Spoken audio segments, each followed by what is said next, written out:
మావా, ఒక్కసారి ఇమాజిన్ చేసుకో. నైట్ సడన్ గా హాస్పిటల్ ఎమర్జెన్సీ వచ్చింది. డాక్టర్ చెప్పాడు ఇమ్మీడియట్ ట్రీట్మెంట్ కావాలి అని. అడ్వాన్స్ అమౌంట్ అడిగారు. అప్పుడు మైండ్లో ఫస్ట్ థాట్ ఏంటి? క్యాష్ ఉందా? యూపీఐ లిమిట్ అయిపోయిందా? ఈ మోమెంట్లో క్రెడిట్ కార్డ్ రియల్ హీరో మావా. ఏటీఎం లైన్స్ లేవు, లోన్ అప్రూవల్ వెయిట్ లేదు, immediate swipe, treatment start. Major advantage ఏంటంటే క్రెడిట్ కార్డ్లో ఇంట్రెస్ట్ ఫ్రీ పీరియడ్ ఉంటది.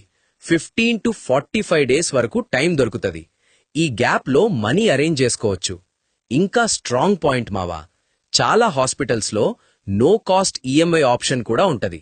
బిగ్ బిల్స్ ని స్మాల్ ఈఎంఐలో కన్వర్ట్ చేయొచ్చు. బట్ వార్నింగ్ మావా, ఎమర్జెన్సీ తర్వాత బిల్ ని ఇగ్నోర్ చేయకూడదు. మినిమం డ్యూ ట్రాప్లో పడితే ఎమర్జెన్సీ రిలీఫ్ నుండి లాంగ్ టర్మ్ టెన్షన్ అవుతుంది. ఈ పర్స్పెక్టివ్ బ్యాంక్స్ యాడ్స్ లో చెప్పరు మావా. Save this reel.